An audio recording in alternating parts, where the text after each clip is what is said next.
Summer officially kicks off in a couple of days, and now that it's finally starting to feel like it, people are going on more frequent walks and hikes. It's important to remember your safety before you walk out the door. I spoke with some experts about how to properly prepare ahead of time and keep yourself out of serious danger.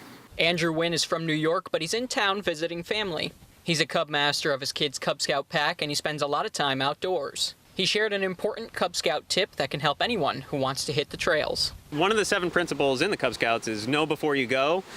So you want to make sure you understand where you're going. Is the trails going to be covered in mud? Do you have, shoes for that? Is it going to be rainy? Do you have a poncho for that? And is it going to be hot? Wynn says that water is extremely important to have with you on a walk. Even if it isn't hot, your body can still become dehydrated. Captain A.B. Turen with the South Fire District in Middletown says the heat will make you dehydrated even faster. When it comes to water, once you recognize the fact that you're dehydrated, it's too late. You want to start drinking and consuming water well in advance.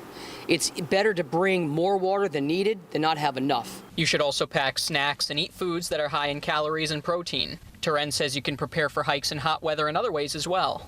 It's very important that you check the weather. Days like today with an increased heat index, it's imperative that you start your hike early in advance while the temperatures are low. You want to wear light-colored, breathable clothing.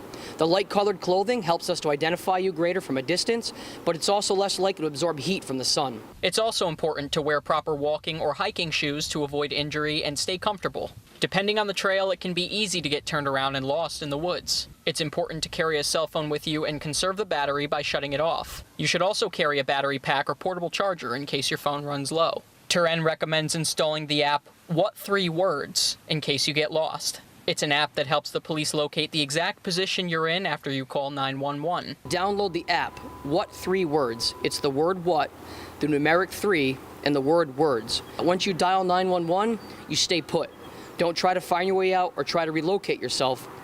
We're going to deploy our resources of our operational personnel based off that 10-foot by 10-foot area.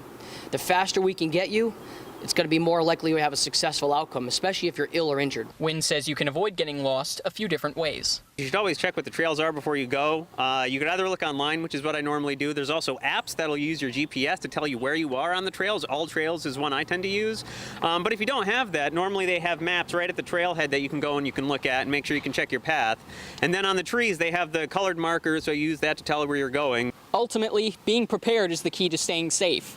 Think ahead, eat well, stay hydrated, and carry the right supplies. At Wadsworth Falls State Park in Middletown, Joe Monty, Fox 61.